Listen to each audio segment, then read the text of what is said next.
Bonjour et bienvenue à toutes et à tous.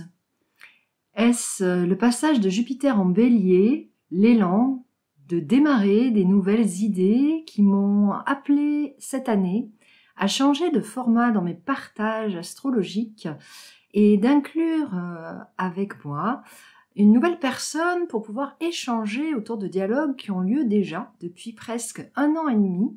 Un dialogue inédit, un peu à part entre astrologues, astronomes, deux disciplines habituellement plutôt nommées comme antinomiques et qui aujourd'hui peuvent réellement prendre leur place dans un nouveau format ici podcast où je vous propose chaque mois d'explorer le ciel avec ce dialogue astrologie-astronomie. Donc j'ai avec moi Alain qui va se présenter à vous pour nous dire un petit peu comment lui, il vit ce dialogue astrologie-astronomie et comment il est arrivé justement à cette possibilité-là, rare chez les scientifiques, disons-le quand même Alain. Oui, alors déjà bonjour à tous, bonjour à toutes. Normalement c'est dans le sens inverse. Bonjour à toutes, bonjour à tous. Oui, exact. C'est en le disant que je m'en suis aperçu. Moi je me présente souvent comme tout simplement un montreur d'ours, au féminin pluriel, Yes. n'est-ce pas? Exact. Et donc, pour faire dans un terme un petit peu plus pompeux, je suis en réalité médiateur scientifique dans un observatoire astronomique. Voilà, donc en gros, je montre le ciel aux gens et je partage ma passion du ciel pour tout le monde, néophyte ou autre. D'où le montreur d'ours, vous l'aurez compris, puisque il montre les ours petites et grandes et toutes les autres constellations et objets du ciel. C'est bien ça. C'est exact. Super. Alors, Alain, du coup, comment est-ce que c'est possible pour toi de relier avec l'astrologie cette rencontre avec cette discipline qui est souvent considérée par les scientifiques un peu comme hérétique, comme quelque chose, on va dire, de complètement underground et puis voire même occulte. Qu'est-ce qui fait que pour toi c'est une ouverture en fait?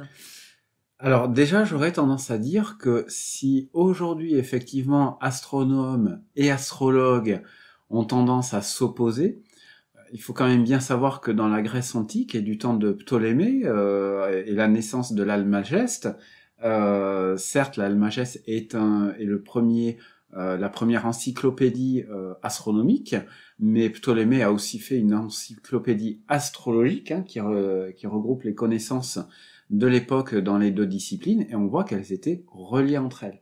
Oui. Et donc c'est vrai que ce côté de t'avoir rencontré et de pouvoir parler d'astrologie, c'est aussi une manière de relier ce qui à l'époque était déjà relié en fait.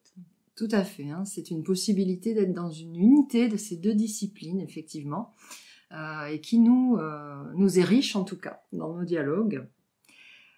Donc sans plus attendre, peut-être qu'on peut justement commencer cette présentation du mois de janvier. Et donc notre proposition en fait c'est non pas de faire comme vous pouvez avoir l'habitude un petit peu sur les chaînes astrologiques d'entendre un petit peu quels vont être les climats planétaires, qu'est-ce qui va se passer au sens complètement, je dirais, prédictif. Là n'est pas l'objet de ces podcasts. L'objet ici est plutôt de nommer qu'est-ce qui est visible dans le ciel. Alain va nous donner cette chance d'avoir un petit peu la possibilité pour ceux qui aimeraient regarder aussi notre ciel, de s'inscrire dans cette, je dirais, dans cette connexion à notre ciel.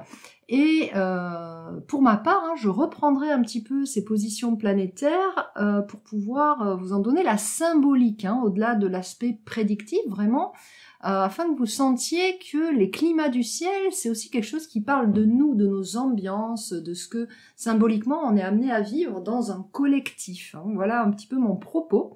Donc Alain, est-ce que tu veux commencer un petit peu à nous parler des planètes? On va un petit peu parler de toutes les planètes du système solaire, c'est ça?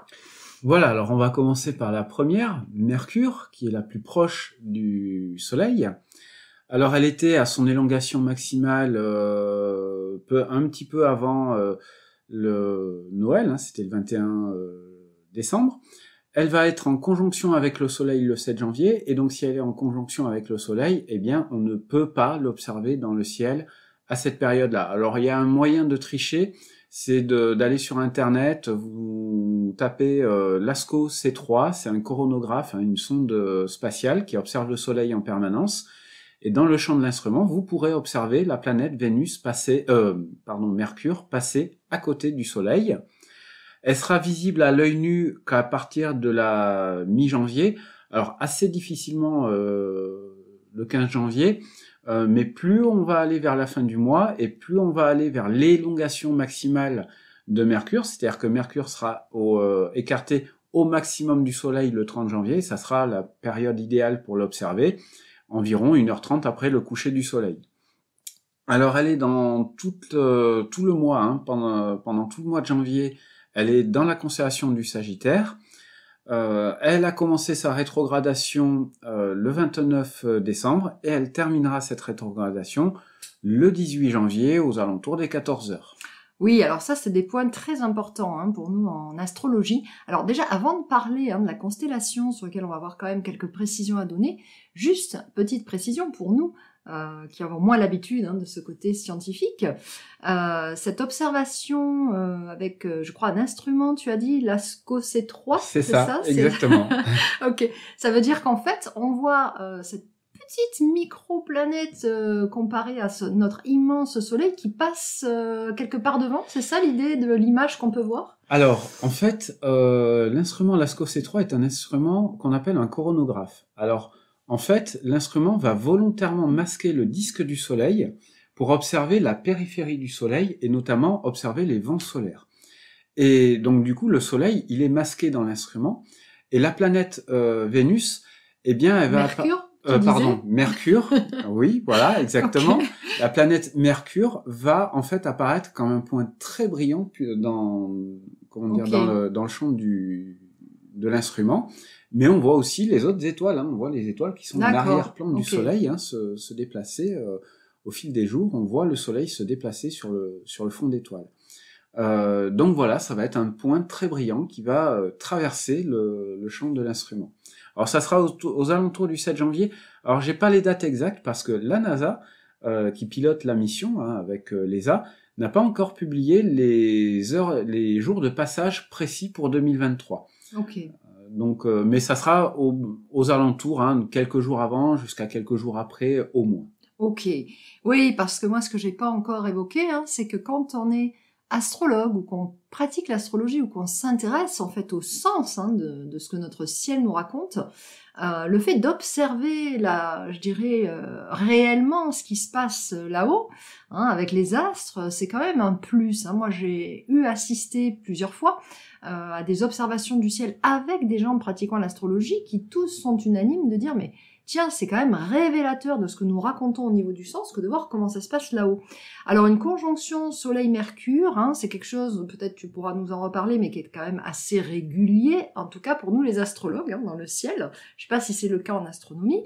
Au niveau symbolique, c'est quand même un moment où Mercure, qui symbolise la parole, la communication, les échanges, peut-être, si vous voulez, facilité par le fait que le Soleil, dans son côté, a diffusé une certaine lumière et quelque chose évidemment, d'amplificateur, va permettre au dialogue d'être davantage, je dirais, assuré ou d'optimiser, de permettre des dialogues un petit peu plus probants en fait.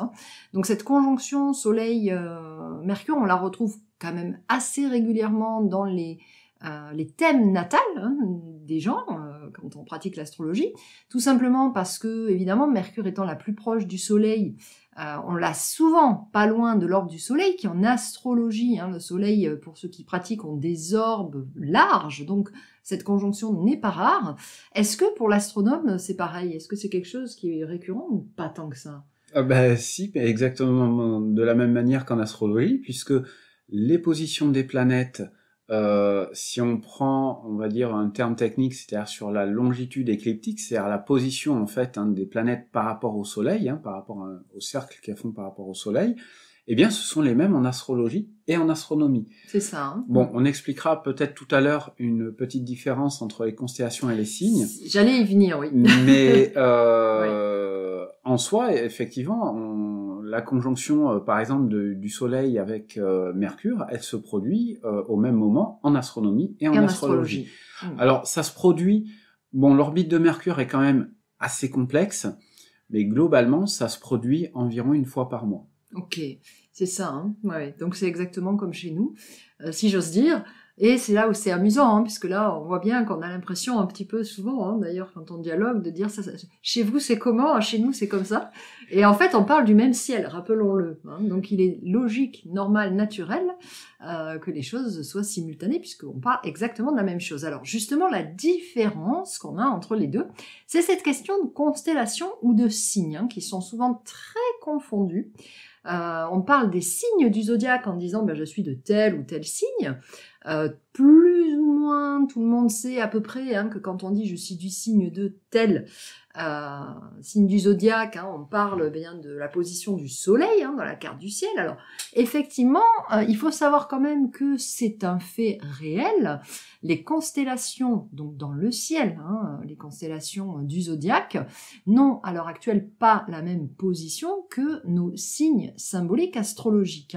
Donc ça s'explique par la précession des équinoxes. Je vais laisser Alain un petit peu vous simplifier la chose pour vous l'expliquer. Alors, la précession des équinoxes. Ce qu'il faut bien comprendre, c'est que l'axe de rotation de la Terre est actuellement orienté vers une étoile qui est bien connue, qu'on appelle l'étoile polaire. Et cet axe de rotation, en fait, il fait le mouvement d'une toupie. La Terre est en train de faire un mouvement de toupie sur elle-même. Et donc, cet axe de rotation va se décaler au fil du temps. Et donc, dans 13 000 ans, au lieu de pointer l'étoile polaire actuellement, eh bien, elle va pointer l'étoile Vega, qui est l'étoile la plus brillante du ciel d'été. Donc, effectivement, ça va impliquer un décalage, en fait, des constellations du zodiaque par rapport aux positions astrologiques. Dans le sens où, eh bien, en fait, on comprend bien que du point de vue de la Terre, si cet axe de rotation va bouger, eh bien, à un instant T, quand on est à une même position par rapport à l'axe de rotation de la Terre, qu'on regarde par exemple à 90 degrés par rapport à l'axe de rotation de la Terre, eh bien, on va forcément avoir un point de vue différent, on va pointer une zone du ciel différente. Pour vous, les astrologues, vous avez gardé en fait la position initiale, et donc du coup, au fil du temps, ça inclut un décalage. Alors, ce décalage, on dit qu'il est d'environ un signe, c'est-à-dire environ 30 degrés. Alors, pour être très précis, c'est 28 degrés. Oui, ça m'a beaucoup intéressé quand tu m'as expliqué que c'était 28 degrés, parce que ça change tout pour nous. C'est ça, c'est-à-dire qu'en fait, je sais pas si je vais terminer, je vais reprendre là, parce que c'est vraiment un point essentiel, parce que c'est quelque chose qui circule beaucoup dans le milieu développement personnel, New Age, spiritualité. Beaucoup s'interrogent de se dire, mais est-ce qu'on est vraiment du signe que l'on croit, ou que l'on pense être, en raison de ce décalage. Alors ce décalage, comme vous l'avez expliqué Alain, il est réel. Maintenant, c'est pas un décalage de 30 degrés. Et ça, je trouve que c'est important, parce que ça veut dire qu'on ne s'est pas vraiment décalé d'un signe entier, déjà, pour commencer. Non, voilà, pas tout à fait. Ouais. Pas tout à fait. Et puis aussi, ce qui est très important, c'est que, en réalité, le zodiaque de l'astrologue, le zodiaque astrologique, ne parle pas réellement des constellations. Ça, c'est un fait sur lequel j'insiste depuis de très nombreuses années. Attention, on ne parle pas des mêmes choses. Les constellations du ciel astronomique, c'est une chose. Le zodiaque symbolique astrologique, c'en est une autre. C'est-à-dire que les signes du zodiaque, s'ils devaient être calés exactement sur le ciel, déjà ne feraient pas 30 degrés chacun, puisque le passage du soleil dans les constellations n'a pas cette égalité. Je crois qu'il y a des constellations plus ou moins grandes. On avait observé ensemble qu'elles ne sont pas toutes de la même taille. Voilà, alors pour... oui, effectivement, nous, dans le ciel, les constellations, en fait, n'ont pas, du moins le soleil va traverser des constellations qui vont être plus ou moins grandes. Alors, on peut prendre, par exemple, le cas de la Vierge. Le soleil va mettre quasiment 1 mois et demi à traverser la constellation de la Vierge. Et on va prendre l'opposé, alors non pas l'opposé dans le ciel, mais l'opposé en termes de taille dans le ciel, la constellation du Scorpion, le Soleil ne met que à peine une semaine à traverser la constellation du Scorpion. Et il va traverser une 13e constellation, la fameuse constellation du Serpentaire. Voilà, qu'on appelle aussi l'Ophiuchus en astrologie. Je m'amuse et je ris parce qu'on a eu des heures, je crois, de discussion sur le sujet. C'est ça. Voilà, donc ce serait l'objet d'un podcast entier, je pense, on en a déjà parlé. Voilà. Mais effectivement, ce qui est très intéressant, c'est de savoir que quand vous entendez parler d'astrologie constellationniste, qui replace avec bonne volonté d'ailleurs, je l'entends, les constellations telles qu'elles sont aujourd'hui, en fait, il y a quelque chose d'extrêmement faux d'un point de vue scientifique, puisque les constellations ne sont pas, comme vient de l'expliquer Alain, à égale, ampleur. Donc de toute façon, on s'est amusé, nous, à faire un schéma, qu'on pourra un jour commenter dans une vidéo avec images. Si on devait s'en tenir vraiment à une astrologie qui tient compte des constellations du ciel, en fait, il faudrait des signes inégaux, qui n'ont pas tous du tout la même ampleur, et qui sont effectivement dans un décalage de 28 degrés, non pas 30. D'où le fait que pour moi, l'application avec les constellations ne fonctionne pas. Donc pour moi, l'astrologie, depuis le départ, a un propos symbolique, chose d'ailleurs qui est très méconnue des astronomes et des scientifiques qui pensent qu'on divague justement sur les constellations du ciel. Or, on parle de symboles. C'est pour ça que pour moi, on ne peut pas comparer, si vous voulez, les deux systèmes, et que l'astrologie doit rester ce qu'elle est, c'est-à-dire un symbole. L'astrologie, elle est, je dirais, un système à elle-même qui se suffit en termes de cohérence, parce que les signes, en fait, sont en réalité à comprendre comme une succession de symboles qui se complètent les uns les autres, et qui démarrent avec le Bélier au printemps, donc l'équinoxe de printemps, sur lequel là on est tous d'accord, au niveau de... Voilà, et donc, les signes astrologiques nous parlent de fragments des saisons, en tout cas ici pour l'hémisphère nord. Donc voilà, on a à la laisser, je dirais, dans son système symbolique, là où elle fonctionne, parce que admettons au printemps, le signe du Bélier, qui est l'émergence de la vie, va rester l'émergence de la vie, quelles que soient les postures des constellations, si vous voulez. Donc voilà la différence. Donc pour reprendre un petit peu, après cette rhétorique que nous développerons peut-être dans un autre podcast, pour ne pas trop noyer l'information, reprenons donc sur notre Mercure, terminons sur notre Mercure du mois de janvier. Donc pour l'astronomie, le Mercure actuel va traverser la constellation du Sagittaire pendant tout le mois.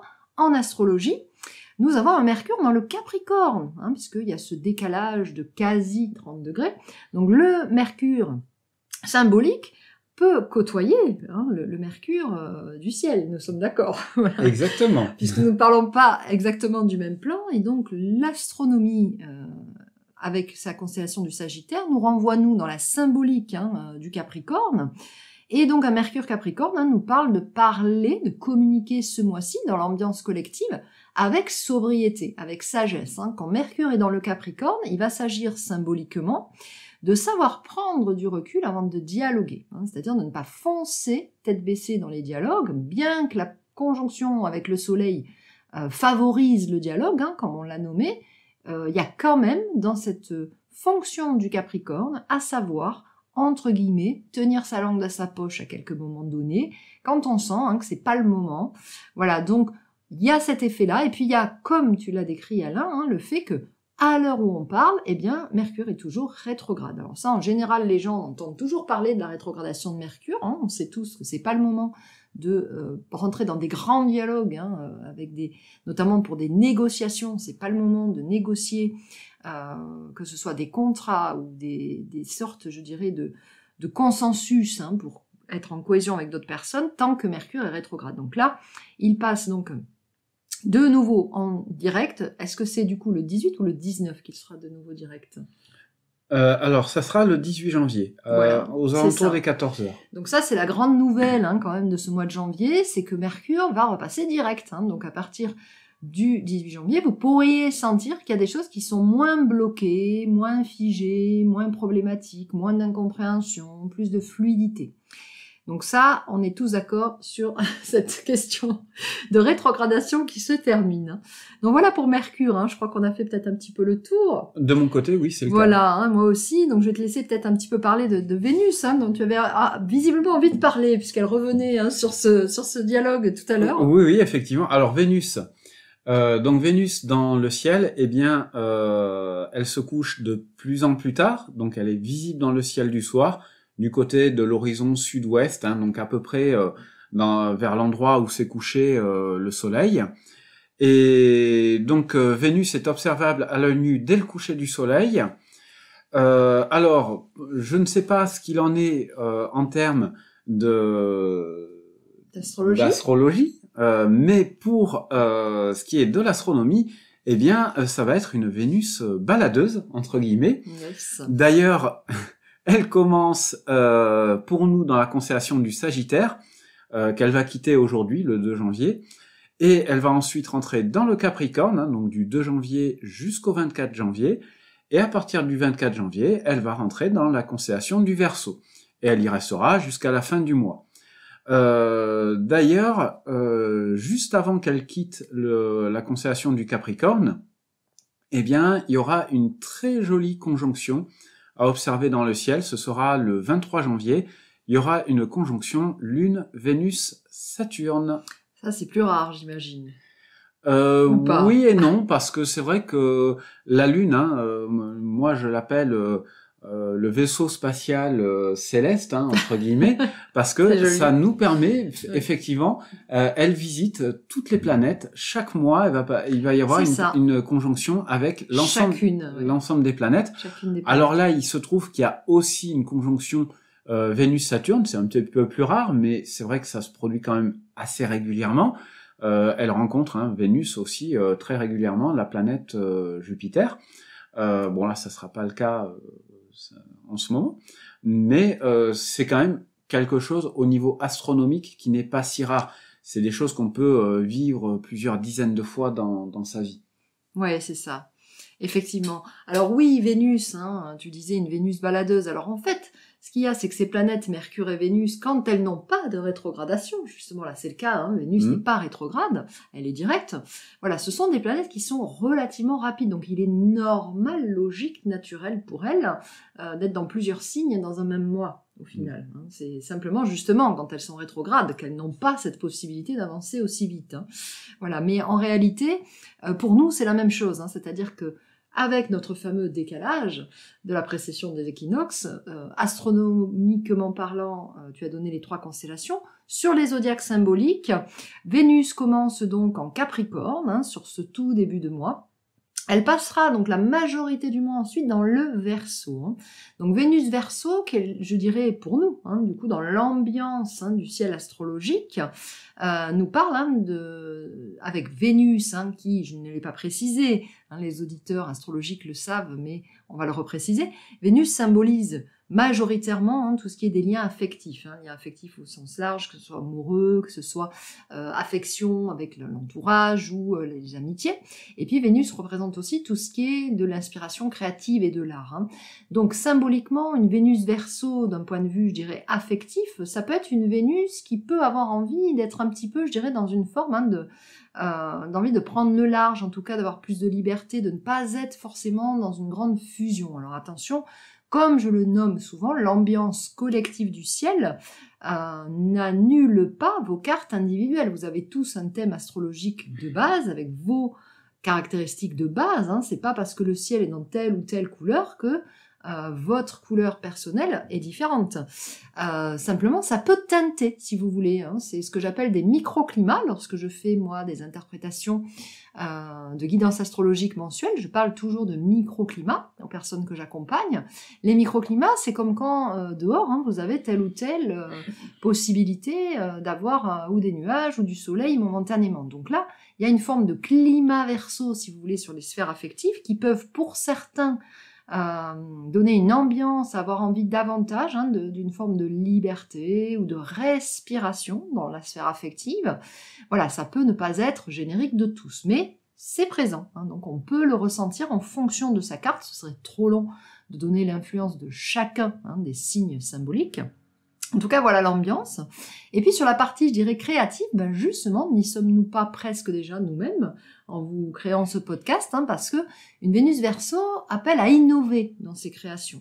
Elle appelle à avoir envie de changer de formule dans la façon de créer, et puis peut-être de s'essayer des chemins de traverse qu'on n'a pas encore explorés. Donc bienvenue chacun, chacune, dans la possibilité, ou chacune, chacun, pour remettre dans l'ordre. Bienvenue à tous vos élans créatifs un peu inédits, parce que c'est une Vénus un peu, je dirais, avant-gardiste que nous avons là dans le ciel. Voilà. Et puis elle terminera effectivement sa course astrologique dans le secteur du Poisson, donc une Vénus qui ira vers le mois de février dans une ambiance un petit peu plus, je dirais, connectée, sensible. Mais voilà, la majorité du mois, l'ambiance est à Vénus Verseau. Voilà pour notre symbolique astrologique, donc ce qui nous permet peut-être maintenant d'évoquer Mars dans le ciel astronomique. Oui, alors Mars. Donc, alors, vous ne pourrez pas manquer son puissant éclat rouge-orangé. Alors pour nous, elle est dans la constellation du Taureau. Elle sera donc à la verticale de nous autres, observateurs européens en milieu de nuit. Donc c'est encore une période idéale pour son observation, même si depuis le 8 décembre, moment où elle est passée au plus proche de la Terre, elle est en train de s'éloigner, elle est en train de perdre en intensité lumineuse, elle est en train de perdre en taille visuelle quand on la regarde au télescope. Bon, de toute façon, Véronique l'a observé il y a quelques jours, Mars est quand même très décevante en observation, contrairement à d'autres planètes dont on va parler.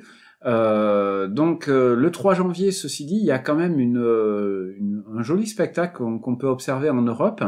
C'est que la Lune va être survolée par la planète Mars, le pôle nord de la Lune va être survolé par la planète Mars, donc on va voir Mars glisser le long du limbe lunaire, mais elle ne sera pas occultée par la Lune, comme ce fut le cas le 8 décembre dernier. Par contre, la planète sera effectivement occultée par la Lune, mais dans l'hémisphère sud, au sud de l'Atlantique, en Afrique, à Madagascar et à La Réunion, mais ça ne sera pour le coup pas visible pour les Européens, pour les observateurs européens.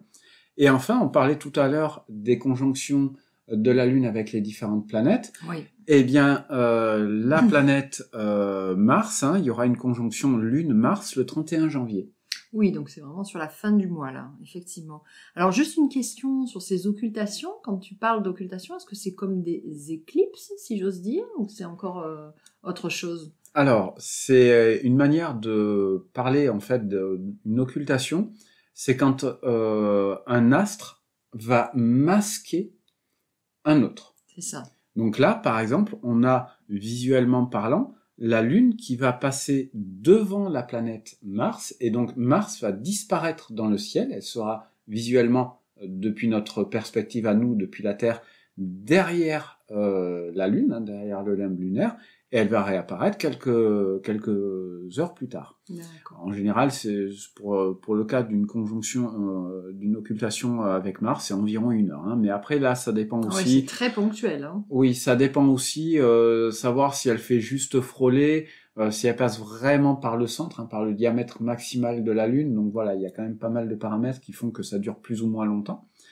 Et une éclipse, c'est quand un astre va passer dans l'ombre d'un autre, et qui va passer entièrement. Quand on parle d'éclipse, on parle, ça implique, on va dire, le terme d'éclipse totale. Donc on va avoir, par exemple, la Lune qui va passer dans l'ombre de la Terre. C'est ce qu'on appelle une éclipse de Lune. Et donc en vous expliquant ça, eh bien vous venez d'apprendre que les éclipses de Soleil n'existent pas. Ah, intéressant. Puisque la Lune, en fait, va masquer le Soleil. Donc on doit parler d'occultation du Soleil par la Lune ou d'occultation solaire, mais pas d'éclipse de Soleil. Non, puisque c'est pas possible en termes de diamètre et de... Voilà. Exact.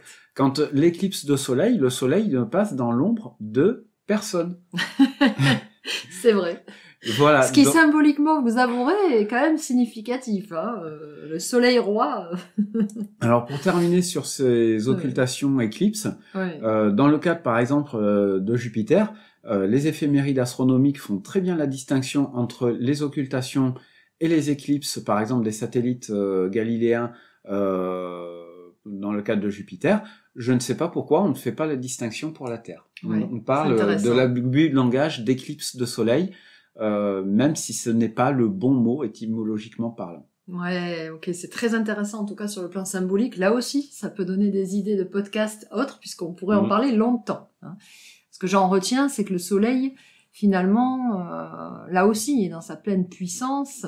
Et d'un point de vue symbolique, c'est vrai que, en effet, quelque part, rien n'occulte le soleil hein, dans son côté voilà. à diffuser. Voilà. Donc, forcément, c'est intéressant. Donc là, si on en revient hein, au contenu de ce que tu disais, ça nous raconte, nous, en astrologie, que Mars et la Lune seront conjointes, donc. Ça, c'est un moment où, finalement, Mars, qui représente l'action, qui représente le fait d'aller de l'avant, de bouger, etc., a besoin, dans le moment où il y a la conjonction avec la Lune, de ne pas oublier de se munir, je dirais, d'une forme de sensibilité pour agir, hein, puisque la Lune représente notre sensibilité, notre intériorité.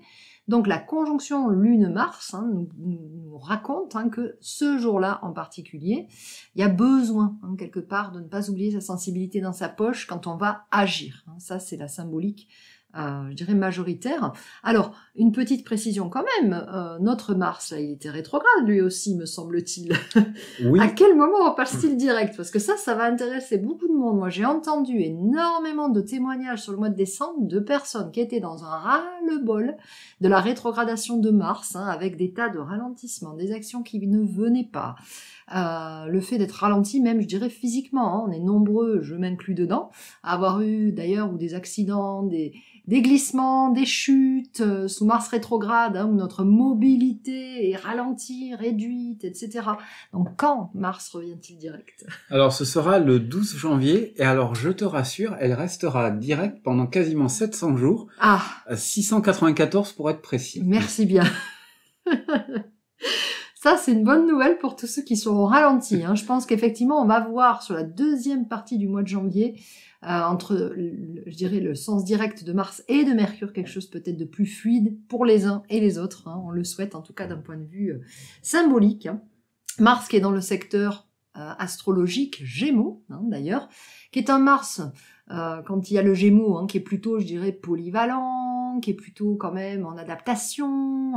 Donc avec cette rétrogradation, c'est vrai que le Gémeaux s'est vu un peu amputé de certaines des qualités qui lui sont propres, hein, c'est-à-dire une forme, je dirais, de côté aérien qui se trouve bien, voilà, hein, en ralentissement. Donc ça fait partie hein, des nouvelles astrologiques, en tout cas, de ce mois de janvier 2023.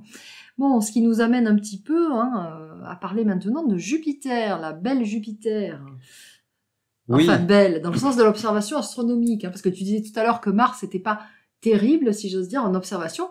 Bon, j'ai pas corrigé, je dirais pas ça. Hein. Moi, je trouve que chaque planète a ses qualités en observation. Elle a quand même cette rareté, hein, de cet éclat quand même, je dirais. Disons qu'à l'œil nu, elle est belle, je trouve, Mars, hein, dans cet éclat rougeâtre, là. Donc Jupiter, évidemment, nous prend un peu la star hein, là-dessus, parce que c'est quand même la planète phare à observer pour les astronomes ou pour les apprentis astronomes. Je te laisse en parler. Oui, alors... Bon, effectivement, je disais que Mars est très décevante en termes d'observation parce qu'on peut observer assez peu de détails de manière générale. Il faut un très bon ciel, aussi un télescope quand même d'assez bon diamètre pour pouvoir l'observer. Alors que Jupiter, effectivement, en termes d'observation, c'est entre guillemets le top du top. Il y a un deuxième cas dont on parlera tout à l'heure. Donc elle est observable en première partie de nuit. Vous ne pourrez absolument pas manquer son puissant éclat dans le ciel quand vraiment le ciel est dégagé, s'il n'y a pas de nuages. Elle est immanquable dans le ciel. Elle est pour nous dans la constellation des Poissons. Alors les Poissons dans le ciel, c'est une constellation qui est très étalée. Elle se trouve en réalité là actuellement entre les constellations de Pégase et du Verseau. En termes d'observation, ce qu'on peut dire de Jupiter, déjà, ce qui est très intéressant, c'est qu'on peut l'observer avec une jumelle, hein, des jumelles. On peut observer le balai de ses satellites. Ouais, ça, c'est impressionnant. Ça, et de jour en magnifique, jour. Magnifique, les satellites. Hein. Voilà, vous pouvez observer ça avec des jumelles. Il y a quelques jours, par exemple, on a vu un magnifique spectacle où Callisto était vraiment raser la planète Jupiter, hein, un peu comme quand on parlait tout à l'heure de ce phénomène avec Mars et la Lune. On peut observer ses bandes équatoriales, on peut observer son atmosphère, la grande tache rouge de Jupiter, qui est le plus grand cyclone, hein, qu'on connaisse dans le système solaire. Ouais. Voilà, donc c'est vrai que la planète Jupiter, en termes d'observation, on peut y rester vraiment des heures. C'est de toute beauté. Pour terminer sur un plan astronomique, eh bien, elle sera en conjonction avec la Lune le 26 janvier. Oui, ces fameuses conjonctions qui ont lieu, comme disait Alain, tous les mois, hein, finalement, puisque la Lune est la seule, en effet, à faire tout le tour des constellations ou de notre zodiaque symbolique, hein, tous les mois, forcément. Hein. Donc ça, c'est quelque chose dont on peut parler de manière récurrente. Ce qui va être la différence pour moi, c'est peut-être les signes, hein, dans lesquels ça se passe, forcément. Donc là, Jupiter, hein, elle, pas de rétrogradation, hein, d'un point de vue astrologique cette fois. Très intéressant, c'est pour nous, hein, elle vient de passer dans le Bélier. Hein. Chez vous, elle va passer finalement, donc tu disais, dans la constellation des Poissons. Pour nous, là, ça s'est fait au 31. Hein, donc Jupiter dans le Bélier, c'est vraiment symboliquement, hein, quelque chose qui va justement, comme je disais tout à l'heure, et qui peut-être, hein, m'a inspiré à me dire, allez, j'attends pas, on lance ce truc, ça fait des mois qu'on en parle, c'est maintenant. Et j'ai senti que c'était pas du tout parce que c'était le 1er janvier ou quoi que ce soit, c'est qu'il y avait une énergie un peu plus, je dirais, dynamique, hein, qui pousse à élargir les projets. Et effectivement, Jupiter Bélier, c'est ça. Hein. Jupiter en astrologie concerne tout ce qui est, je dirais, des ambitions, des projets, du fait de prendre un espace dans la vie, de vraiment, je dirais, occuper sa place, hein, parce que, bah, comme le disait Alain, même dans le ciel, elle est majestueuse, cette Jupiter, faut quand même le dire. Hein, c'est vrai que quand on l'observe, c'est waouh, quoi, hein, quelque part. Donc, Jupiter, d'ailleurs, du nom de Zeus, hein, au niveau vraiment mythologique et symbolique, a quelque chose vraiment à nous transmettre, hein, de cette possibilité qu'on a chacun, vraiment, hein, d'être dans, je dirais, la place qui nous est réservée dans le monde. Hein. Et là, dans l'ambiance collective, eh bien, indépendamment du Jupiter de notre carte, hein, parce que comme c'est mon cas d'ailleurs, hein, j'aime bien des fois plaisanter avec ça, moi j'ai un Jupiter qui est pas très bien placé, il faut le dire, hein, dans ma carte de naissance, et ben je sens que cet élan de Jupiter Bélier collectif me donne un coup de boost quand même, hein. Donc c'est vrai que pour tout un chacun, là, c'est vrai que c'est le moment, hein, de démarrer des projets, de lancer des nouveautés. Moi je remarque, hein, en astrologie ce mois de janvier, que le Jupiter Bélier est un peu comme ça poussif, hein, dans nos élans, et avec la Vénus Verseau là qui est complètement créative, et ben c'est vrai qu'il y a quand même quelque chose qui peut nous aider, hein, à aller vers de la nouveauté, hein, de manière plus globale. Le Bélier étant le signe vraiment de l'initiative, hein, c'est l'élan vital, hein, de reprendre une nouvelle énergie. Donc ça, je dirais, c'est vraiment la symbolique astrologique forte, hein, aussi, de ce mois de janvier 2023. Alors, la conjonction Lune-Jupiter, quelle date tu nous disais ? Le 26 janvier. 26 janvier, donc plutôt, hein, vers la fin, effectivement. Donc là, c'est pareil, toujours la même chose, hein, c'est un peu générique, et peut-être vous le retiendrez du coup facilement. Quand la Lune se place quelque part, comme je disais tout à l'heure, elle invite à y aller avec sensibilité. N'oublions pas qu'on est dans un monde hyper solaire, d'un point de vue symbolique, hein, où nous sommes tous, en tout cas ici en Occident, élevés, hein, dans le sens de la réussite, de la mentalisation, du fait de y aller à tout prix, hein, en forçant un peu avec le mental et les idées. Quand la Lune passe par là, ben, elle nous demande à faire un petit peu, je dirais, vœu d'allégeance à notre partie intérieure, à beaucoup d'intuition aussi. Hein. Donc là, si vous lancez des projets plutôt sur la fin du mois de janvier, n'oubliez pas, là non plus, l'intuition dans votre poche, comme je disais tout à l'heure, hein, parce que c'est les moments où vraiment il y a à la tenir en compte. Hein. Voilà un petit peu, hein, pour cette notion-là. Malgré ce, comme ça se passe symboliquement, hein, dans le secteur Bélier, bah forcément, hein, c'est quand même quelque chose de plus spontané. Hein. Il n'y a pas à trop tergiverser, ça devrait être comme une forme peut-être de jaillissement instinctif, hein, que de lancer des choses à ce moment-là. Voilà pour notre Jupiter symbolique de janvier 2023. Parlons de Saturne. Alors Saturne, c'est vraiment, pour moi, ma chouchoute, c'est-à-dire en termes d'observation astronomique. Et évidemment, qui peut être insensible aux anneaux de Saturne, hein, tu vas peut-être nous parler de sa visibilité. Oui, alors, par contre, pour la visibilité de Saturne dans le ciel, eh bien, disons les choses clairement, les choses se gâtent. On a eu une très belle période d'observation depuis la fin de l'été, et là, actuellement, elle se couche de plus en plus tôt, et depuis le 21 décembre, les jours rallongent, et donc ça va marquer quand même la fin de sa période, de sa belle période d'observation. Mais effectivement, quand on l'observe, alors à l'œil nu, elle nous apparaît évidemment comme un point, certes pas très brillant, on pourrait la confondre avec une étoile brillante, ceci dit, mais quand on l'observe avec déjà des jumelles, on distingue les anneaux dans des jumelles, et alors évidemment avec un télescope, et notamment si on a des télescopes de grand diamètre, eh bien on voit effectivement la majesté de ces anneaux, on peut voir l'ombre des anneaux portés sur la planète, on peut voir les satellites de Saturne, Ouais, hein, notamment ces vallées de Titan. satellites, c'est tellement beau, ça, c'est comme avec Jupiter. Hein. Voilà, on peut voir Titan, on peut voir quelques autres satellites. On peut voir aussi des phénomènes météo, on peut voir des zones plus sombres. Hein, c'est moins marqué que sur Jupiter, mais ça reste quand même une planète en termes d'observation qui est vraiment magique. Alors, vous pourrez lui dire un dernier au revoir avec la fameuse conjonction dont on a parlé tout à l'heure de la Lune et de Vénus. Et ça, c'est un phénomène aussi, et c'est quelque chose qui est pour le coup assez rare, mais c'est observable en pleine journée avec des jumelles. Ah, ça, je ne savais pas. Oui, Très intéressant. On peut faire donc de l'astronomie en pleine journée. Le 22 janvier, c'est ça? Voilà, le 22 janvier. Ah oui, l'astronomie en pleine journée, je pense pas qu'on en parle beaucoup hein, dans les médias. C'est pas quelque chose de rendu très public, je trouve. Non, effectivement. C'est dommage. Ouais. Oui, alors c'est quand même, voilà, par exemple, on peut observer Jupiter et Saturne, alors non pas à l'œil nu en pleine journée, mais si on a un télescope, on peut les observer. Alors, les observations sont de moins bonne qualité, mais on peut, physiquement parlant, les observer en pleine journée.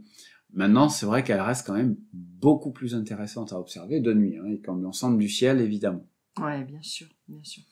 Okay. Et dernier point, eh bien, la planète Saturne, elle est dans la constellation du Capricorne. Elle y est déjà depuis un petit moment. Elle s'approche pour nous de la fin du Capricorne, qu'elle va quitter dans quelques mois. Et oui, c'est ça. Enfin, quelques mois pour vous, pour nous en astrologie, c'est beaucoup hein, en termes d'ambiance. Les ambiances symboliques pour nous sont vraiment, je dirais, prégnantes. Alors, c'est vrai que pour l'astrologie, hein, c'est vrai que dans la symbolique des signes, Saturne est dans le Verseau déjà depuis un petit moment pour nous. Effectivement, hein, Saturne Verseau, qui est quand même je dirais une planète hein, qui vise à la réforme des idées, la réforme des valeurs. Hein. On voit bien comment, en tout cas pour les personnes hein, qui sont sur un chemin de conscience, sur un chemin, je dirais, d'évolution, Saturne Verseau est un atout majeur hein, pour pouvoir au fur et à mesure se construire, je dirais, une nouvelle conscience, une conscience vers ce qu'on pourrait appeler le nouveau monde, hein, dans cet état d'esprit, bon, bien sûr, certes un peu New Age, hein, mais de l'idée que nous sommes rentrés, en tout cas pour moi, hein, dans l'ère du Verseau, depuis la fameuse conjonction Jupiter-Saturne en Verseau, fin 2020. Hein, donc chez vous, c'était pas encore du tout en astronomie dans le Verseau, pour nous, symboliquement, oui. Hein. Alors, du coup, je veux bien que tu que tu refasses passer, puisque nous avons pas terminé tout à fait avec Saturne.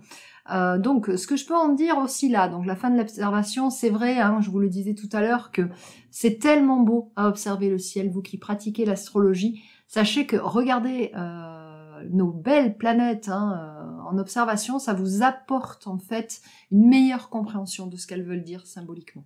Moi, j'ai toujours vu Saturne avec ses anneaux, bien que, on en reparlera peut-être là aussi dans un autre podcast, Saturne n'a pas, je dirais,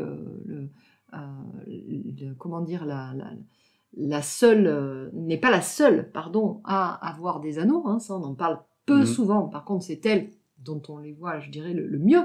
Hein, mais Saturne, symboliquement, est quand même la planète hein, qui, pour nous, en astrologie, fait le lien entre la partie individuelle, la partie collective, elle est comme une frontière. Hein. Saturne, avec ses anneaux, nous montre, je l'explique souvent aux personnes que j'accompagne, où sont nos limites, où sont nos valeurs, hein, pourquoi je suis d'accord, pourquoi je ne le suis pas. Hein. Donc Saturne, c'est une planète qui nous aide à nous affirmer, à nous positionner, et aussi une planète de construction, de structuration, d'accord?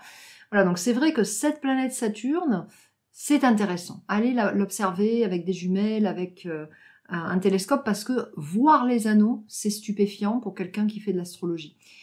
Je pense que tu te souviendras d'une soirée en Ardèche d'observation où nos comparses astrologiques étaient quand même assez ébahis, je crois, de voir les anneaux de Saturne. Et voilà. Hein, oui, et puis je crois que je peux parler de ma propre expérience personnelle. Quand j'ai commencé en fait l'astronomie, eh bien, il n'y avait pas spécialement d'association dans mon secteur. Internet n'était pas aussi développé que maintenant. Et du coup, ben, je savais pas trop quoi pointer. J'ai pointé une étoile qui me paraissait brillante. Je me suis dit, oh, tiens, je vais regarder ce que c'est.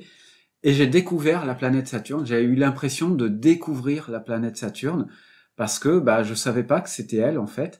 Et de découvrir les anneaux de Saturne dans son télescope, j'avoue que ça a été un moment absolument magique. Oui, je témoigne aussi que c'est la première que j'ai observée.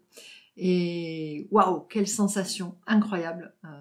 Moi, j'étais très très émue avec mon côté sensible hein, d'observer Saturne.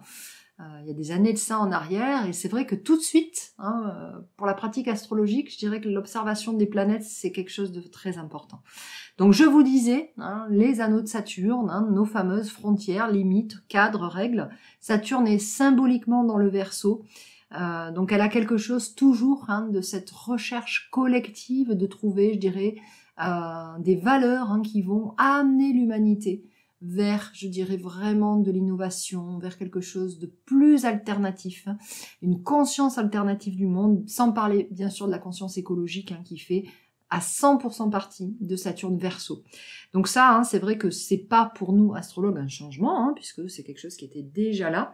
Maintenant, bien sûr, hein, ce qu'on peut en dire, c'est que le fait que peut-être, hein, si dans notre hémisphère nord, elle est plus visible à partir du 22 janvier, il y a forcément, je dirais symboliquement, hein, une prégnance autour de cette date. C'est obligatoire, j'allais dire, parce que ce qui se passe dans notre ciel, d'un point de vue, on peut dire physique, je ne sais pas si on peut dire physique. Oui, voilà, bien hein, sûr. Voilà, bien sûr, a quelque chose hein, qui nous parle à nous aussi, hein, en tant qu'être humain, puisque un être humain, comme dirait notre cher Hubert Reeves, est une poussière d'étoiles, n'est-ce pas? Donc c'est vrai que pour nous aussi, hein, si on ne peut plus l'observer, je dirais que peut-être symboliquement, moi, ce que ça me raconte, hein, c'est que elle a moins de manifestations, je dirais, en termes de nécessité de se faire connaître à nous. N'oublions pas qu'elle a été pendant 2 années au carré hein, d'Uranus, de façon régulière, par le biais des rétrogradations et des sens directs. On en a beaucoup entendu parler dans toutes, je dirais, toutes les vidéos et tous les témoignages astrologiques, hein, que ce Saturne carré Uranus a parlé beaucoup des tensions, notamment des tensions qui ont lieu dans le monde, et puis depuis notamment la crise Covid. Donc là, si à l'heure actuelle on peut moins l'observer, ça n'est pas pour autant hein, qu'elle n'est pas sous-jacente dans notre idée. Mais ça peut vouloir dire aussi, hein, non pas qu'il n'y a plus de tension, n'oublions pas quand même qu'on est dans un monde où, mine de rien, évidemment, il y a des guerres, hein, mais c'est plutôt que je crois qu'elle nous appelle à nous en occuper plus intérieurement. Hein, c'est-à-dire que peut-être les manifestations collectives qui nous invitent à poser des limites seront éventuellement moins nombreuses. On va peut-être, entre guillemets, nous lâcher la grappe de ce point de vue un peu plus. Hein, ne soyons pas trop optimistes. Il y a d'autres configurations, bien sûr. Mais quand même, je crois que c'est un appel à construire à l'intérieur de nous notre propre éthique, hein, notre propre valeur, sans forcément avoir besoin d'être stimulé. Je veux dire par là que il y a eu pendant toutes ces années, notamment hein, avec les questions de vaccination, etc., un grand appel à savoir où on plaçait nos valeurs. Est-ce qu'on choisissait hein, une forme de liberté ou pas? Je sais que dans l'auditoire hein, astrologique, c'est un sujet, une vraie question, sensible, etc. Là, il semblerait, à mon sens, hein, qu'il y ait moins la nécessité que l'extérieur nous stimule à faire des choix en termes éthiques. Par contre, c'est à nous hein, de prendre, je dirais, le drapeau, si on le souhaite, bien entendu. Et c'est toute la question de Saturne, quelle est mon système de valeurs personnelles. Hein. Donc voilà, ça nous permet de faire un petit laïus aussi. Là encore une fois, ça Ça n'exclut pas notre Saturne personnel, puisque pour connaître vos valeurs personnelles naturelles, allez voir votre Saturne de naissance, c'est fort intéressant. En référentiel, bien sûr, des valeurs que vous avez reçues de vos parents, avec lesquelles vous allez être plus ou moins en cohérence. Mais voilà, tout ça, pour revenir au fait que, comme tu dis, on fait un au revoir astronomique à Saturne, pour le moment. Et nous avons encore des planètes à observer, bien sûr, puisque nous arrivons pour nous en astrologie là, à la description des planètes qu'on appelle collectives, c'est-à-dire celles qui vont concerner toute une génération. Une planète individuelle, c'est quelque chose qu'on va avoir de façon plus unique dans notre carte. Une planète collective, c'est une planète de thème natal pour laquelle tout un rang, toute une rangée de personnes va avoir les mêmes, puisque...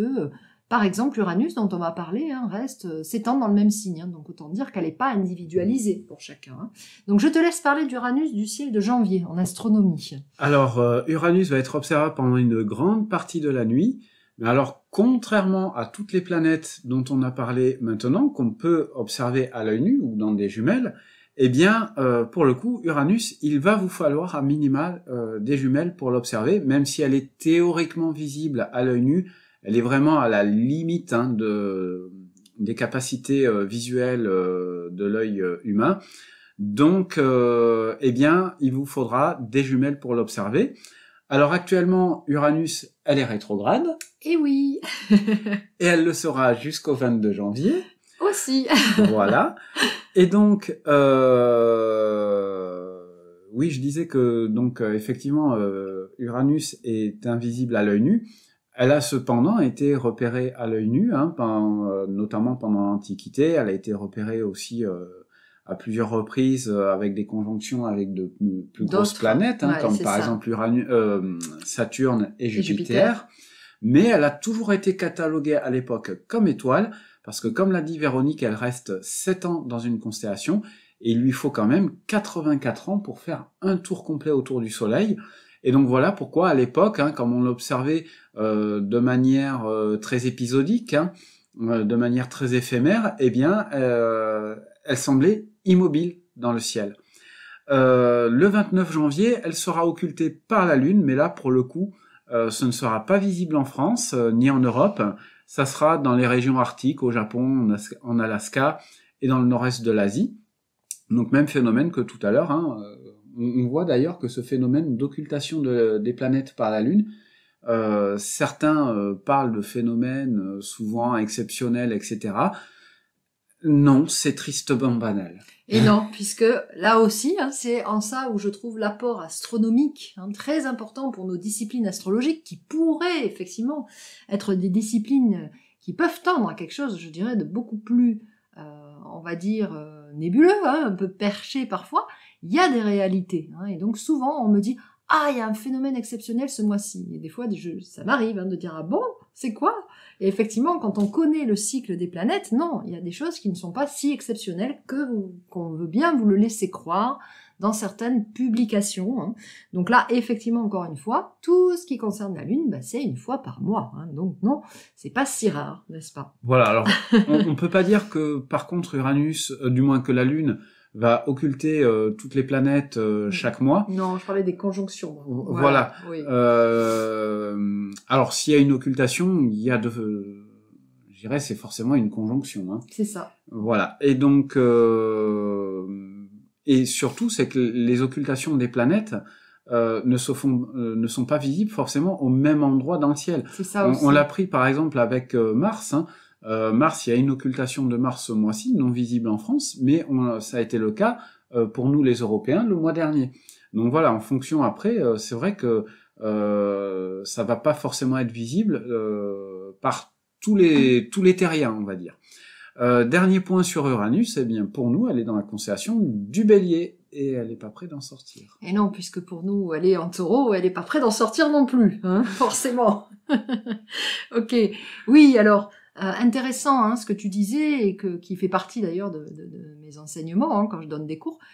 J'aime bien expliquer ça. C'est vrai que Uranus n'est pas visible à l'œil nu, mais c'est extrêmement important. Ça veut dire que pendant très longtemps, comme tu le disais, même si elle était repérée, elle n'était pas catégorisée. quelque part.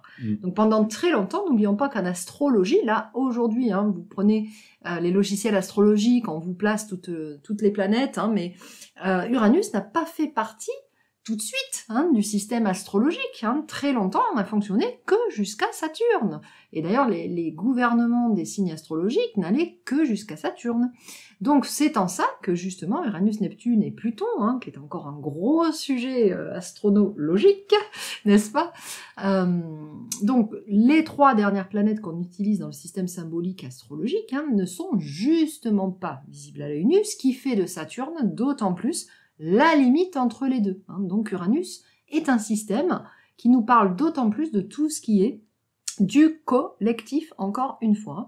Donc en effet, voilà une autre planète qui termine sa rétrogradation en ce mois de janvier, le 22, donc on voit qu'autour de ce 22 janvier, il y a quand même une bascule dans l'ambiance générale. Quand je parlais tout à l'heure d'une fin de mois peut-être plus en fluidité, ça, je dirais, corrobore un petit peu. Il y a vraiment une congruence des fins de rétrogradation ce mois-ci, puis de planètes qui sont plus péchues, encore une fois, notamment Jupiter Bélier. Donc notre Uranus, elle, quand elle est en rétrogradation, c'est beaucoup plus, je dirais, d'un point de vue, là aussi, général et collectif dans sa fonction, qu'elle va ralentir des choses. Donc ça veut dire que là aussi, il y a beaucoup plus de possibilités que des choses bougent à partir de cette fin de mois. Et puis d'un point de vue du signe symbolique, elle est dans le signe symbolique donc du Taureau, ça j'en parle, maintenant je vous rabats les oreilles pour mes abonnés depuis 2018 déjà, puisque comme je le disais, elle est dans le même signe pendant 7 ans, donc jusqu'en 2026. Uranus est en Taureau et nous invite à une réforme de notre rapport au vivant, puisque le Taureau est un signe qui parle notamment de la nature, de l'abondance de la nature, du rapport que nous avons avec le vivant, animaux, plantes, végétaux, tout ce que vous voulez. Et aussi le Taureau est un signe qui parle de toute la partie matérielle de la vie, c'est-à-dire l'économie, les finances, les investissements. Donc Uranus Taureau nous invite à changer, non rien moins que notre système économique. C'est vous dire si on est loin du compte, n'est-ce pas? Et c'est vous dire si elle n'a pas fini son œuvre, notre cher Uranus. Voilà, donc nous avons jusqu'en 2026, c'est pour ça que souvent quand on me demande s'il y a des choses majeures là à venir, je dis attendez, la réforme uranienne, elle est encore en cours jusqu'en 2026, d'où le fait que c'est pas terminé, on le sait. Donc voilà pour notre laïus uranien. Et puis pour l'astronome que tu es, le système solaire se termine à Neptune, n'est-ce pas? Voilà. Alors effectivement, la dernière planète officiellement cataloguée de nos jours, c'est la planète Neptune. Elle est visible en début de nuit, notamment jusqu'aux alentours des 22 heures environ. Alors, quand je dis visible en début de nuit, là, il faut quand même dire aussi qu'elle est invisible à l'œil nu. Et là, il n'y a pas à tergiverser, elle est invisible à l'œil nu. On peut la distinguer dans des jumelles, mais par contre, c'est quand même très délicat dans le sens où il est assez difficile de la distinguer des autres étoiles environnantes. Donc Neptune, il faut vraiment un télescope de grand diamètre pour l'observer. Et même dans un télescope de grand diamètre, elle apparaît souvent comme un point à peine plus gros qu'une étoile. Donc, quand on parle d'observation de Neptune, c'est plus de se dire qu'on a pu observer la planète la plus lointaine du système solaire, qui a quasiment 5 milliards de kilomètres du Soleil. Énorme. Voilà, donc c'est à peu près la même chose par rapport à la Terre, parce que c'est pas les 150 millions de kilomètres qui nous séparent du Soleil qui va faire la différence vis-à-vis de 5 milliards de kilomètres. Non, c'est sûr. Voilà, donc Neptune. Alors je vais terminer sur un point aussi, c'est ce que tu disais tout à l'heure par rapport aux anneaux de Saturne. Eh bien Jupiter, Uranus et Neptune ont aussi des anneaux, mais par contre ils ne sont pas observables depuis la Terre. C'est ça. C'est ce qui fait que Saturne a cette exceptionnalité, je ne sais pas si ça se dit en français, elle a quand même cette faveur, je dirais, pour notre œil de nous signaler les frontières. C'est pour ça que je vous disais, elle est tellement importante, cette Saturne, bien qu'ayant été, je dirais, un peu le mouton noir astrologique, puisque soi-disant porteuse de choses maléfiques. Non, Saturne est une planète de structuration et qui parfois, effectivement, nous demande de terminer des cycles, d'où le fait qu'elle est mal vue, contraignante, etc. Mais elle nous aide à grandir. Saturne est la planète de la maturité. Donc là, effectivement, elle forme cette frontière entre, je le disais, les planètes individuelles et collectives, dont, effectivement, Neptune, qui est la dernière pour le système astronomique. Alors, juste une petite précision dans l'observation. C'est vrai qu'elle est toute petite. C'est vrai que c'est pas possible d'en voir les détails. Par contre, un phénomène quand même, je dirais, pour nous, être sensible, très intéressant, Neptune, c'est sa couleur qui est intéressante à observer. Oui, alors exactement d'ailleurs comme Uranus. Alors Uranus, et c'est vrai, on n'en a pas parlé du cas d'Uranus. Alors dans le cas de Neptune, elle a vraiment une couleur bleu prononcée. Ouais, c'est caractéristique quand même. Et ça, c'est, on va dire, de manière générale, assez indiscutable. Alors qu'Uranus, eh bien, maintenant que je connais un peu la logique astrologique, eh bien, elle est uranienne. C'est ça. Dans le sens que selon déjà la vision propre à l'œil de l'observateur, ses caractéristiques intrinsèques, l'instrument dans lequel on va l'observer, la qualité du ciel, eh bien, on peut la voir. Alors, de manière générale, Uranus, on la voit d'une couleur bleu turquoise, bleu cyan. Certains peuvent la voir de couleur blanche. Et il arrive que certains lui voient une couleur plutôt jaune pastel. Uranus, oui, c'est Uranus, intéressant ça. Okay. Donc voilà, ouais. elle est uranienne. Elle est spéciale, quoi, comme toute bonne signification uranienne, parce que n'oublions pas, on fait des va-et-vient là dans nos planètes, mais Uranus, c'est quand même lié à Ouranos, le ciel étoilé de notre antiquité, qui a créé quand même l'originalité de chaque, je dirais, être vivant sur Terre. Donc il est logique qu'elle représente, Uranus, la diversité. Neptune, très différemment, c'est vrai, son bleu est indiscutable, comme tu disais, et c'est vrai que Neptune, c'est pas pour rien qu'elle est ainsi nommée, je suppose en tout cas, puisqu'elle fait vraiment penser à cette couleur un peu océanique.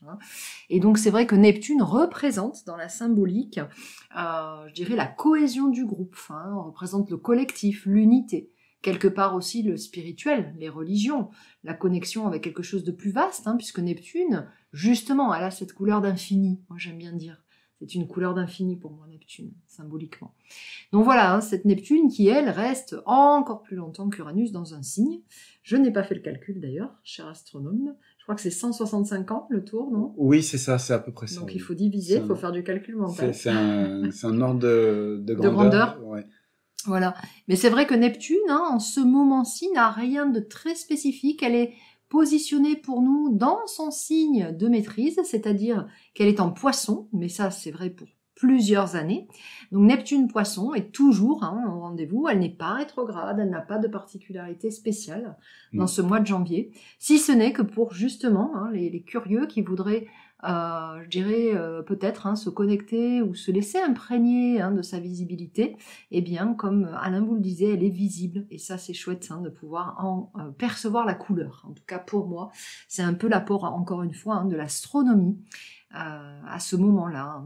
Donc voilà un petit peu pour notre tour des planètes. Alors, il y a un grand absent là dans ton tableau, c'est Pluton. On peut peut-être dire en quelques mots qu'en 2006, me semble-t-il, les facteurs astronomiques ont fait qu'elle a plus été considérée comme une planète, c'est ça? Exactement. Alors ça, c'est lié à plein de facteurs. Déjà, Pluton, elle a un autre satellite qui est Charon, et on ne sait pas qui tourne autour de l'autre, dans le sens où le centre de rotation des deux corps, on va dire, des deux astres, eh bien, est situé entre les deux astres.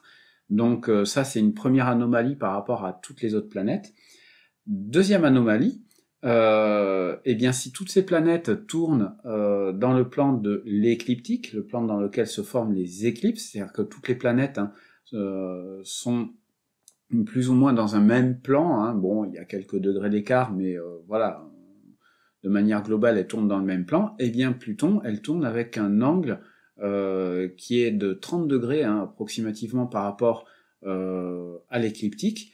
Et donc, ça en fait un cas unique par rapport à toutes les autres planètes. Et dernier point de taille, c'est le cas de le lire dans tous les sens du terme, c'est qu'elle est toute petite. elle est 2 fois plus petite que la Lune. Et donc, pour toutes ces raisons, en 2006, eh bien, l'Union astronomique internationale a décidé de rétrograder le statut de Pluton en statut de planète naine. Alors, ce n'est pas pour enquiquiner les Américains et leur enlever la seule planète qu'ils auraient pu avoir découvert. On l'a bien compris, mais c'est que on a découvert tellement de corps qu'on appelait à l'époque les plutoïdes, et bien que soit Pluton était une planète, et dans ce cas-là, tous les autres plutoïdes devaient l'être aussi. Hein. Aujourd'hui, on parle notamment des astéroïdes. Hein. N'est-ce pas, ouais. Voilà, Cérès, encore un Pallas, autre grand sujet. Voilà. Et donc, voilà pourquoi elle a été déclassée. Alors, sur un plan purement d'observation, l'astronome va parler, enfin, le Mercure Sagittaire va parler. Circuler, il n'y a rien à voir. Ça... Tu nous as dévoilé une partie de ton thème, attention. Et oui, parce que alors, Mercure Sagittaire, n'est-ce pas, hein, donc il a la pensée d'un explorateur, c'est bien. Et aussi, merci à toi, beaucoup de pédagogie. Hein, il en faut pour expliquer tout ça à une astrologue, n'est-ce pas?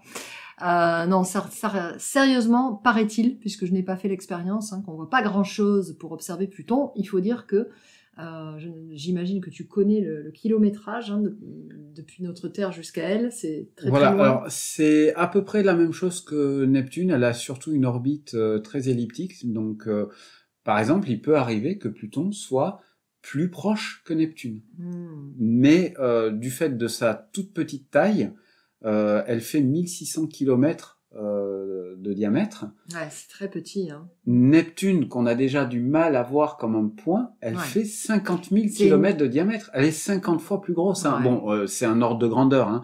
Peut-être un peu moins. Mais tout ça pour dire que Pluton, moi, pour avoir essayé de l'observer, j'avais décidé de noter toutes les étoiles, même les moins brillantes, mais bon, pas celles qui étaient insignifiantes, hein.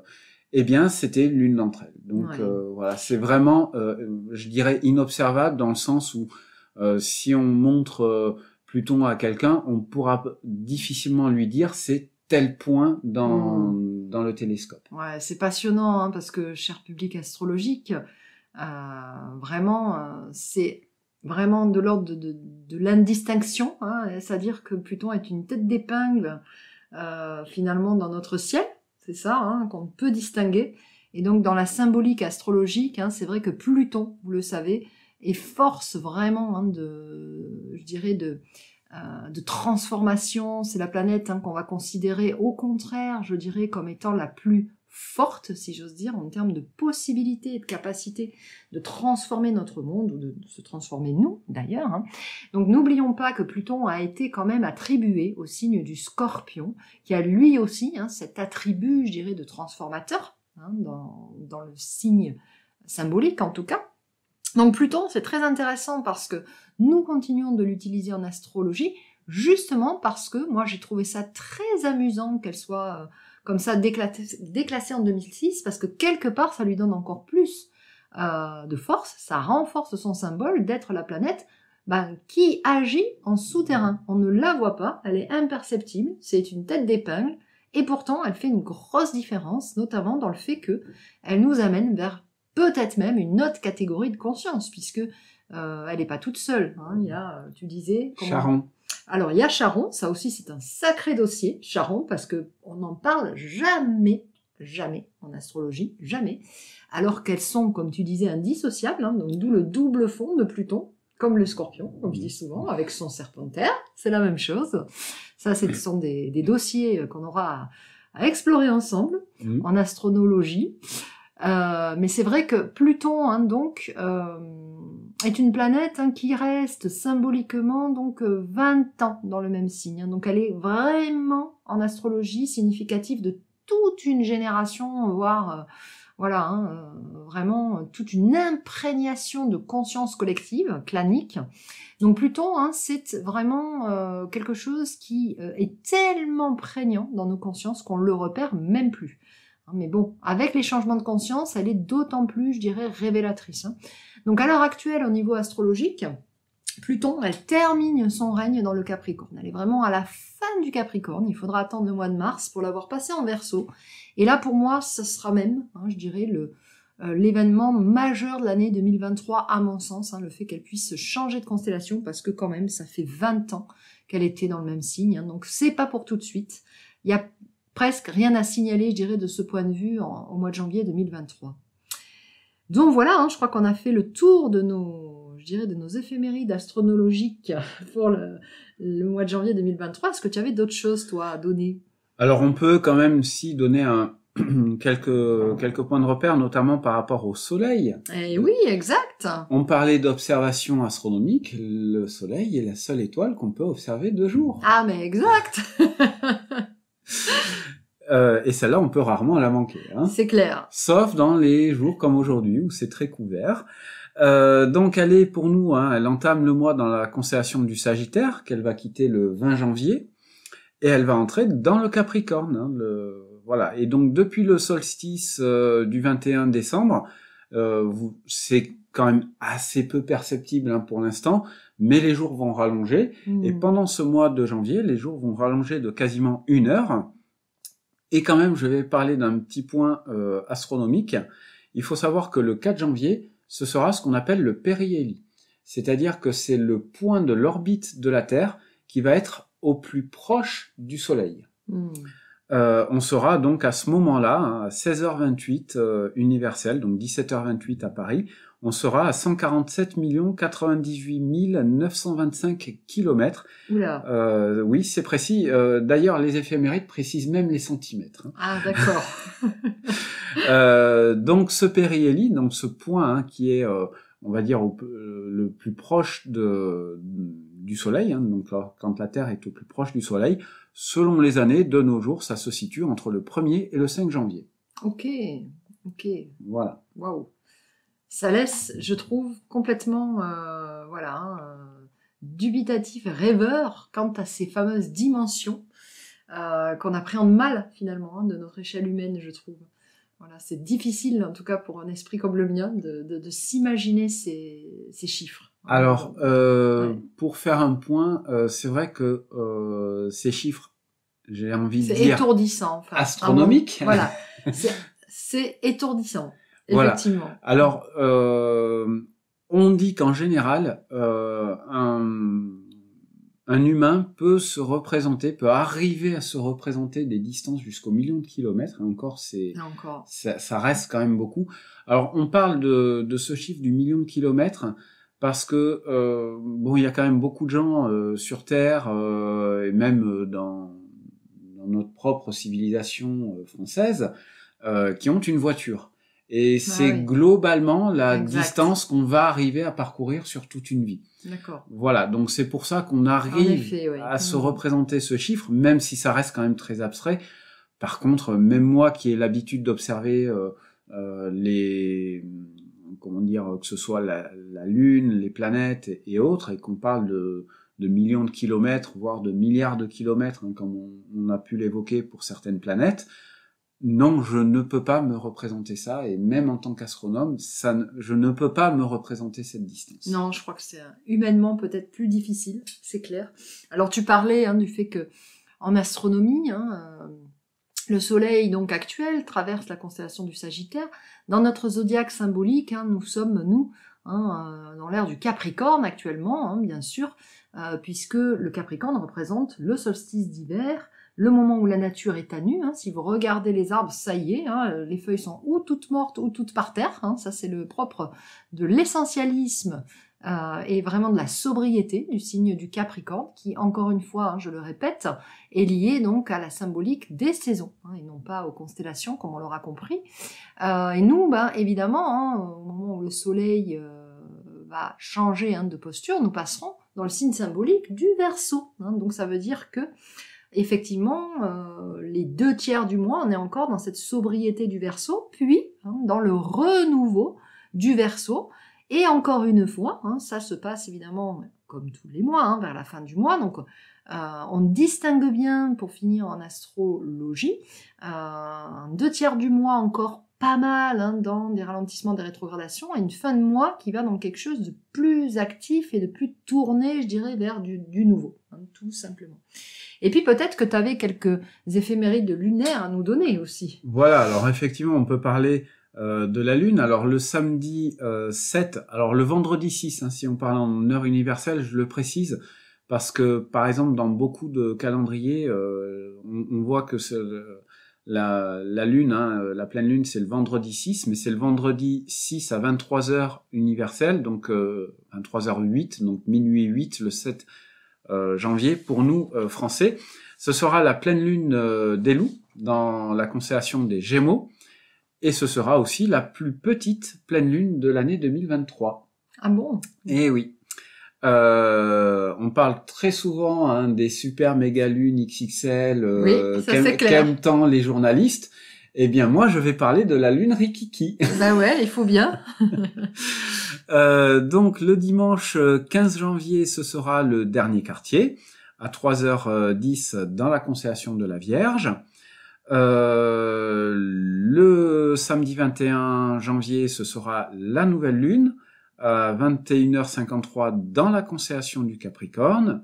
Le dimanche 22 janvier, eh bien, ça va marquer le nouvel an chinois, qui est un calendrier lunaire, et on va rentrer dans l'année du lapin. Donc je le précise, hein, parce que là on voit bien que c'est le changement de lune qui, pour cette civilisation-là, eh bien, marque le changement de calendrier. Contrairement à nous qui sommes solaires, comme je le dis toujours. Et encore, hein, j'aurais tendance à dire que même le calendrier, disais, le changement de date, hein, d'année dans le calendrier grégorien qui est le nôtre, ça ne correspond à rien. Et non, bien sûr, puisque c'est encore une fois, comment dire, arrondi, si j'ose dire, ce serait notre chapitre. Voilà, hein. Oui, effectivement. Mais nous ne sommes pas en phase avec notre cycle céleste, ça c'est clair. Ah, c'est clair. En tant qu'humain. Et le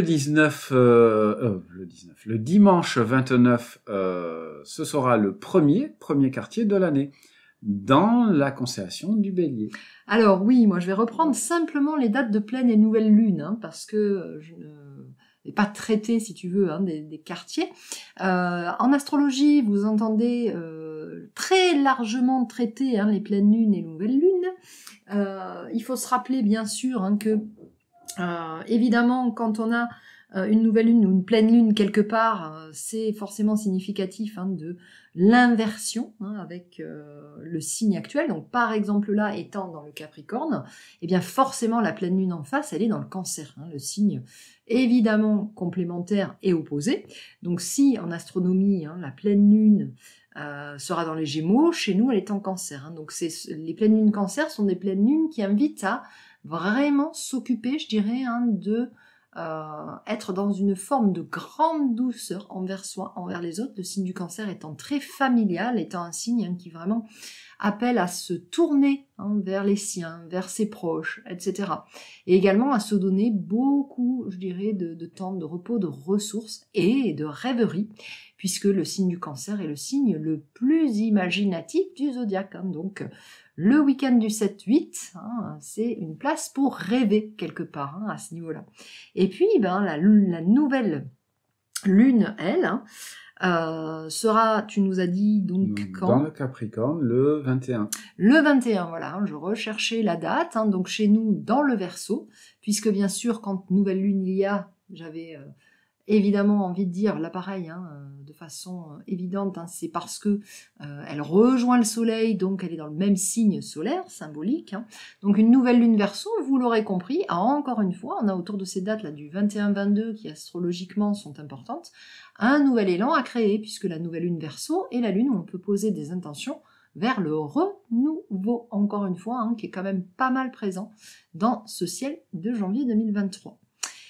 Eh bien, je crois qu'on a fait un sacré tour, hein, des planètes, hein. On a bien voyagé dans notre système solaire, on a fait comme la Lune, on a fait tout le tour. Voilà. Hein, n'est-ce pas ? Alors, avant de remercier Alain pour ce podcast, j'avais eu l'idée, mais alors ça m'est venu juste avant, là, hein, de terminer ces éphémérides par quelque chose, hein, peut-être d'inclusion lunaire, hein, justement, puisque j'ai reçu, pour tout vous dire, en cadeau de Noël, hein, un magnifique oracle astrologique, hein, qui s'appelle l'oracle poussière d'étoiles, et j'ai trouvé que c'était très chouette de l'inclure un petit peu pour terminer sur une note, je dirais, beaucoup plus sensible, hein. L'oracle poussière d'étoiles, moi ça me parle parce que ça relie, hein, encore une fois, à Hubert Reeves. Je trouve que Mm. cette notion de poussière d'étoiles, c'est peut-être un lien astronologique hein, entre l'astronomie et l'astrologie, puisqu'on est tous les deux d'accord qu'on est des poussières d'étoiles. Oui. Et que si l'astronome nous permet de nommer le ciel et d'en avoir la connaissance, l'astrologie en donne le sens. Donc cet oracle de poussière d'étoiles, hein, j'ai envie d'en tirer une carte pour nous donner au-delà de toutes les connaissances transmises ici, quelque chose de plus intuitif. Hein. Qu'est-ce que nous raconte le ciel de janvier 2023 d'un point de vue plus intuitif? Alors si je tire une carte hein, de cet oracle qui comporte les signes, les planètes et les maisons, eh bien, on nous parle de la maison 3. Tiens, très intéressant, la maison 3 hein, que je viens de tirer, qui est une maison donc vraiment hein, de communication, de parole, qui rejoint symboliquement le signe des Gémeaux, par exemple. Donc, la carte de la maison 3 nous dit quelles sont tes réponses aux situations et aux personnes. Et donc, je vous lis le descriptif complet. Développe ta propre manière de penser, ton propre mode de communication. Sache faire valoir ta pensée, sais-tu adapter tes réponses aux situations et aux personnes, quelle est ta manière de t'exprimer. Donc on a une ambiance visiblement hein, symbolique et sensible hein, qui est vraiment autour de l'expression, de la communication, mais aussi peut-être hein, également de tout ce qui est de l'expression personnelle, une expression personnelle qui est fort invitée en ce mois de janvier 2023. Voilà pour cette petite note symboliquement, je dirais, magique hein, de l'oracle des poussières d'étoiles. Et je vais bien sûr, pour terminer, remercier très chaleureusement Alain de cette contribution énorme. Hein. Je ne pensais pas qu'on ferait une si grande émission, à vrai dire. C'était très très riche. Merci beaucoup pour tous ces apports. Merci. Et puis, moi aussi, de mon côté, je suis très enthousiasmé par ce nouvel élan, cette nouvelle réunion de l'astrologie et de l'astronomie. Ouais, je crois que c'est vraiment l'heure. Hein. C'est ce qu'on appelle l'ère du Verseau à l'heure actuelle. Hein. Il serait peut-être temps de rallier les savoirs, les connaissances et les sensibilités plutôt que de les diviser, je crois. Ouais, exactement. Super, on vous remercie tous. Passez un très bon mois de janvier 2023. Merci à toutes, merci à tous pour votre écoute. À bientôt. Au revoir.